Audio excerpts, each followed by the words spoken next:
اعوذ باللہ من الشیطان الرجیم بسم اللہ الرحمن الرحیم۔ آشنائی بعلوم قرآن درس نمبر 16۔ آپ کی کتاب میں جو درس مصحف امیر المومنین کے متعلق شروع ہوا تھا اسی کے آخری مراحل میں ہم پہنچ رہے ہیں، اور آپ کے درس کا عنوان ہے جمع آوری قرآن قسمت اول، 10واں درس ہے، اور ہمارے اعتبار سے ہمارے سلسلہ دروس کے لحاظ سے یہ درس نمبر 16 ہے۔ میں نے گزشتہ درس میں یہ عرض کیا تھا کہ مولائے کائنات حضرت علی بن ابی طالب علیہ السلام نے جو قرآن جمع کیا اور لا کے دربار خلافت میں یا مسجد میں خلیفہ اول کے سامنے پیش کیا، تو وہاں یہ کہہ کے منع کر دیا گیا تھا کہ ہمیں آپ کے قرآن کی ضرورت نہیں ہے۔ حضرت علی واپس لے کے قرآن گئے اور یہ کہتے ہوئے کہ میں نے اس لیے تمہیں دکھا دیا تھا، اپنا قرآن لا کر کے پیش کر دیا تھا، 6 مہینے سے میں مسلسل اس کی جمع آوری اور تدوین میں مشغول تھا، تاکہ تم یہ نہ کہنا کہ ہم اس سلسلے سے غافل تھے۔ اب تم نے اگر اس قرآن کو نہیں لیا ہے تو اس کا انجام تم خود بھگتو گے۔ اور پھر اس کے بعد جب قرآن مجید کے متعلق جو ہے وہ طرح طرح کی اختلافی باتوں کو ہوتا ہوا دیکھا، طلحہ ابن عبداللہ نے مولائے کائنات سے کہا آپ اپنا قرآن لے کر کے آئے تھے تو ان لوگوں نے قبول نہیں کیا تھا، آپ کو یاد ہے؟ تو مولائے کائنات نے کہا یاد ہے۔ کہا اگر وہ لوگ قبول کر لیتے تو آج اتنے زیادہ اختلافات نہ ہوتے۔ مولائے کائنات نے فرمایا طلحہ سے کہ دیکھو حق تو یہ ہے کہ یہ قرآن جو آج لوگوں کے ہاتھ میں ہے، یہ قرآن اصل قرآن ہونے کے اعتبار سے تمہاری مشکلات کو برطرف کرنے کے لیے کافی ہے، اور ابھی اگر اسی پر عمل کرو گے تو کامیاب ہو جاؤ گے، اور جو ہم نے پیش کیا تھا اس کے سلسلے میں فی الحال تمہیں فکر مند ہونے کی ضرورت نہیں ہے۔ تو طلحہ نے پلٹ کے جواب دیا اگر ایسا ہے تو ہمارے لیے کافی ہے۔ مولائے کائنات اپنے اس جملے کے ذریعے سے یہ چاہتے تھے سمجھانا کہ مسلمانوں کی وحدت محفوظ رہے، حفظ وحدت اسلامی، اور قرآن مجید کی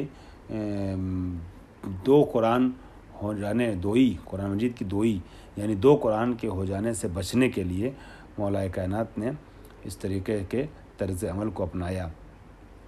لیکن روایات سے یہ بات ثابت ہے، جو قرائن سے بات ثابت ہے، معصومین کی باتوں سے بات ثابت ہے کہ مولائے کائنات کا قرآن جیسا کہ پہلے اشارہ کیا جا چکا ہے آیات اور سوروں کے اعتبار سے کم یا زیادہ نہیں تھا، لیکن اور کئی جہتوں سے کم اور زیادہ تھا، جس کی جیسے شان نزول، سبب نزول، اور بعض قرآن کی بعض آیات کی تفسیر وغیرہ، ترتیب قرآن، ناسخ منسوخ وغیرہ، ساری چیزیں اس میں ایسی تھیں کہ اگر وہ قرآن قبول کر لیا جاتا تو معنی کے اعتبار سے مسلمان دنیا بھر کے اختلافات میں نہ پڑتے اور اختلاف قراءات کا شکار نہ ہوتے، اور ساتھ قراءتوں سے روبرو نہ ہونا پڑتا، کم سے کم 7 قراءتیں، یہ ساری چیزیں نہ ہوتیں۔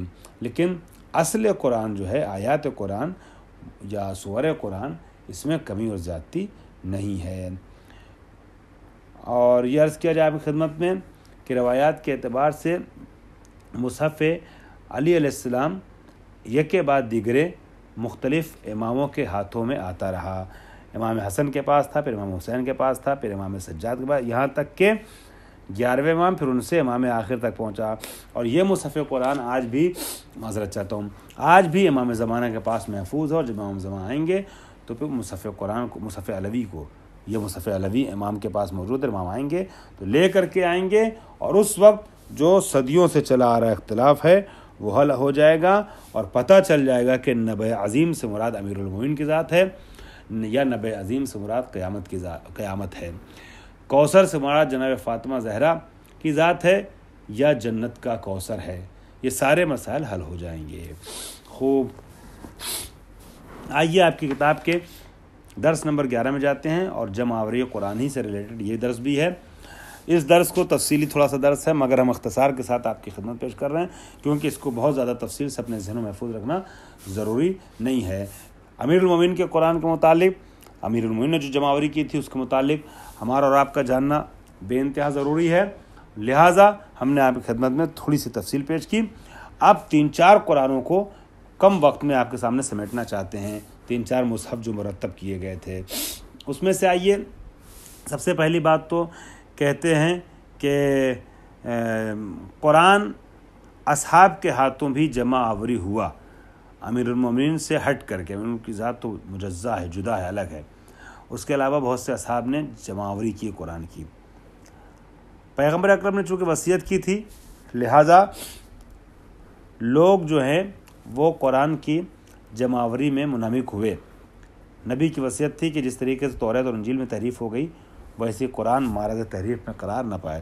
لہٰذا تم سب لوگ قرآن کے لیے آمادہ رہو کہ قرآن کو جمع کرنا، اور اس کے لیے خصوصی ہدایت امیر المومنین کو دی تھی. لیکن بہرحال آپ کو تو پتہ ہے کہ بہت سی علتوں کی وجہ سے مولا کائنات کے قرآن کو قبول کرنے سے ان لوگوں نے منع کر دیا جن کے مقصد میں بہت سے عقیدتی انحرافات کا ایجاد تھا اور قرآن کی شان نزول کے خلاف باتیں بیان کرنا تھا، اور اہل بیت اور امیر المومنین بالخصوص مولا کائنات کی ذات کے متعلق جو آیتیں نازل ہوئی ہیں اس میں معنی کے اعتبار سے تحریف منظور تھی اور بہت سے مقاصد اس طرح کے تھے. لہٰذا علی کے قرآن کو تو لیا نہیں. لیکن ابو بکر ابن ابی قحافہ نے، خلیفہ اول نے، زید بن ثابت کو جو رسول اللہ کے اصحاب میں سے ایک صحابی تھے ان سے کہا کہ قرآن کو جمع کرو. یہ جو ہم ہیڈنگ پڑھ رہے ہیں جمع آوری قرآن بدست زید بن ثابت، قرآن کا زید بن ثابت کے ہاتھوں ان کے ذریعے سے جمع آوری ہونا. زید بن ثابت سے کہا کہ قرآن کو اکٹھا کرو، قرآن مرتب کرو، اور زید نے قرآن کو مرتب کیا. اور یہ زید حافظان قرآن میں سے بھی تھے اور وہ نویسندگان وحی یعنی کاتبان وحی میں سے بھی تھے اور خلیفہ اول کے بہت نزدیک تھے.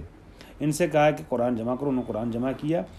زید جمع آوری قرآن کے سلسلے میں کہتے ہیں کہ یہ کار اتنا سخت تھا کہ اس کا تحمل کرنا میرے لیے پہاڑ کو تحمل کرنے سے زیادہ گراں تھا، سخت تھا، دشوار تھا. زید قرآن مجید جب جمع کر رہے تھے زید بن ثابت تو انہوں نے کچھ اصحاب کو اپنے ساتھ رکھا تھا. مل جل کر کے ایک گروہ تھا جو یہ کام کر رہا تھا. یہ کار گروہی تھا. اس میں 25 افراد کا نام ذکر کیا گیا ہے کہ 25 اصحاب زید بن ثابت کے ساتھ ہمکاری کر رہے تھے جمع آوری قرآن مجید میں. اور زید کا جو گروہ تھا ہر روز مسجد میں بیٹھتا تھا اور آیات کو اور سوروں کو جو ہے لوگوں کے یہاں سے اکٹھا کر کے آتا تھا اور مرتب کرتا تھا زید کی سربراہی میں. ہر سورہ جب کامل ہو جاتا تھا تو اس کو زید بن ثابت ربعہ نامی ایک صندوق میں رکھ دیتے تھے. یہاں تک کہ جب سارے سورے مکمل ہو گئے تو پھر اس صندوق کو ابو بکر کے حوالے کیا زید بن ثابت نے. اور یہ جو صندوق ابو بکر کے حوالے کیا تھا زید بن ثابت نے جب عثمان ابن عفان کے زمانے میں یعنی خلیفہ سوم کے دور میں یکساں سازی قرآن مجید کا کام شروع ہوا. جو الگ الگ مصحف تھے، زید بن ثابت کا مصحف تھا، ابی بن کعب کا مصحف تھا، اس طریقے سے عبداللہ بن مسعود کا، یہ اس طرح کے مصحف جو تھے نا تو یہ الگ الگ تھے.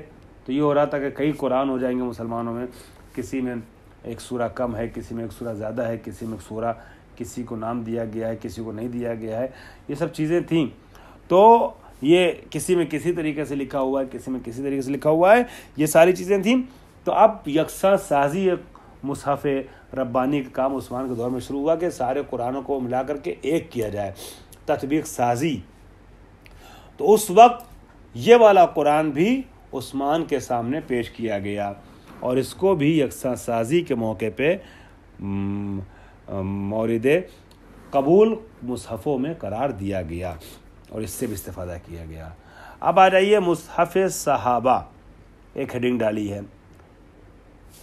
وہی بات جو میں پہلے عرض کر چکا ہوں، کیونکہ پیغمبر نے اصحاب کو حکم دیا تھا لہذا اصحاب الگ الگ جو ہے جگہوں سے تعلق رکھنے والے الگ الگ لوگ جو ہے وہ قرآن کو اکٹھا کر رہے تھے اور ان کے قرآن جو اکٹھا ہوتے تھے وہ الگ الگ ایریوں میں الگ الگ علاقوں میں جو ہے وہ رواج پاتے تھے.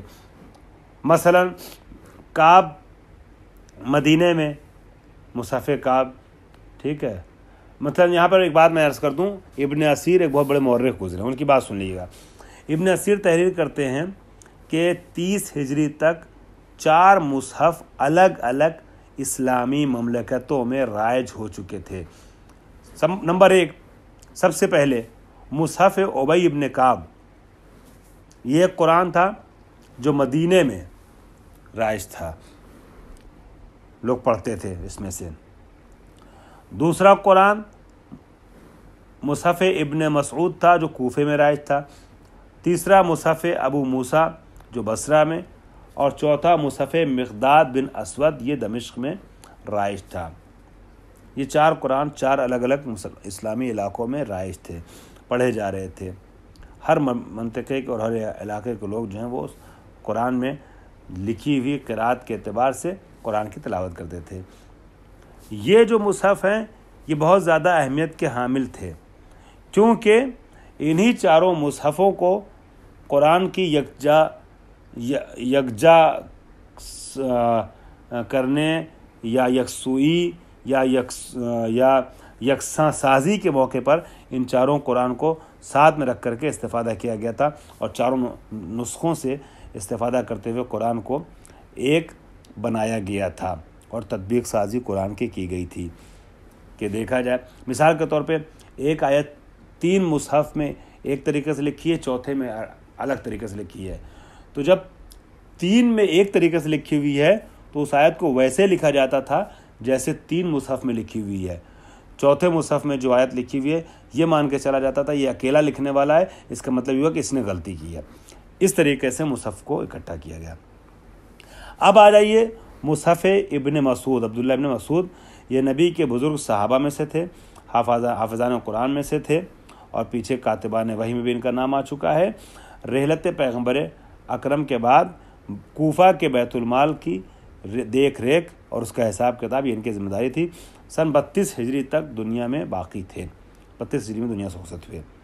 ان کے مصحف کی کچھ خصوصیات، مثلاً آپ دیکھیے گا کہ ان کے مصحف میں جو سوروں کو رکھا گیا تھا، چینش کی گئی تھی، یعنی کہاں پر کون سا سورہ رکھا جائے، انتہائی مصحف تک یہ ترتیب سے تھی، اور ترتیب اس کی کیا تھی، وہ اس طریقے سے تھی: سورہ طوال پہلے، پھر معین، پھر مثانی، پھر حوامیم، پھر ممتحنات، پھر مفصلات۔ یہ سارے نام چونکہ پہلے بتائے جا چکے ہیں لہٰذا اس کی تفصیل میں نہیں جا رہا ہوں۔ مثلاً سورہ طوال جو ہے، سورہ طوال لمبے سورے کو کہتے ہیں، حوامیم ان سوروں کو کہتے ہیں جو حامیم سے شروع ہوتے ہیں، مفصلات وہ سورے جو چھوٹے چھوٹے ہیں۔ تو اس طریقے سے ان سب معانی کا ان سارے الفاظ کے معانی پہلے بیان کیے جا چکے ہیں۔ جہاں سوروں کا تذکرہ ہوا ہے وہاں آپ لوگ مراجعہ کر لیجئے گا اس درس میں۔ دوسری خصوصیت یہ تھی کہ اس مصحف میں 111 سورے تھے۔ ہمارے دور میں کتنے ہیں؟ ہمارے سامنے جو قرآن ہے 114، اس میں 111 سورے تھے، ٹھیک ہے۔ سورہ حمد، سورہ فلق اور سورہ ناس اس میں نہیں تھا۔ کیوں نہیں تھا اس کی علت ہی بتاتے ہیں۔ انہوں نے نہیں رکھا، عبداللہ مسعود نے کہنے لگے سورہ حمد تو ہر روز نماز میں سب لوگ پڑھتے ہیں، ہمارا مقصد قرآن کو محفوظ کرنا۔ قرآن کو محفوظ کرنے کے لیے ان سوروں کی ضرورت تھی جو ہمیشہ نہیں پڑھے جاتے، سورہ حمد کی ضرورت نہیں تھی، اس لیے نہیں لکھا۔ نہیں کہ سورہ حمد ہے نہیں قرآن کا حصہ، اس لیے نہیں ہم نے لکھا کیونکہ اس کی ضرورت نہیں تھی محفوظ کرنے کی۔ وہ تو جب دن میں 10 بار پڑھ رہے ہیں صاحب تو سب کو یاد رہے گا۔ سورہ فلق اور سورہ ناس کو ہم نے اس لیے رکھا کہ سورہ فلق اور سورہ ناس اصل میں قرآن کا سورہ نہیں ہم کہہ سکتے، بلکہ قرآن کے سورہ سے زیادہ یہ ایک تعویذ ہے، ایک سحر اور جادوگری کو دور کرنے کے لیے، ایک نظر بد سے بچانے کے لیے۔ 2 تعویذ ہے جس کو قرآن میں رکھ دیا گیا ہے، اس عنوان سے انہوں نے نہیں رکھا۔ چوتھا مصحف جو تھا وہ مصحف ابی بن کعب، یہ بھی ایک نبی کے ایک صحابی تھے جنہوں نے قرآن کو جو لکھا تھا، مرتب کیا تھا، ٹھیک ہے، اور ان کے قرآن کی بعض تفسیرات وہ بیان کی گئی ہیں، آپ لوگ مراجعہ کر لیے گا، بعض خصوصیات بیان کی گئی ہیں۔ مثلا اس میں بتایا گیا کہ عبداللہ بن مسعود سے ملتی جلتی تفسیر اس کی ترتیب تھی، بس یہ کہ سورہ یونس جو ہے وہ سورہ انفال سے پہلے ہے، یا مثلا مشہور قرات کے برخلاف ذرا سا اس میں کہیں جو ہے وہ کچھ چیزیں ایڈ بھی کی گئی ہیں، تو اس کے طور پہ ایک اشارے کے طور پہ اور سمجھانے کے طور پہ مثلا فصیام و ثلاثۃ ایام متتابعات بریکٹ میں لکھ دیا گیا ہے کہ جو 3 روزے رکھنے حج میں وہ پے در پے رکھنے، پشت سر ہم رکھنے ہیں، ٹھیک ہے۔ اسی طریقے سے جو ہے سورہ کے علاوہ 2 دعا بھی اس میں رکھی گئی تھی، اور جس کو بعد میں لوگوں نے اب اس کی طرف منسوب کیا کہ انہوں نے سورہ کے طور پر رکھی ہے۔ واخر دعوانا الحمد للہ رب العالمین۔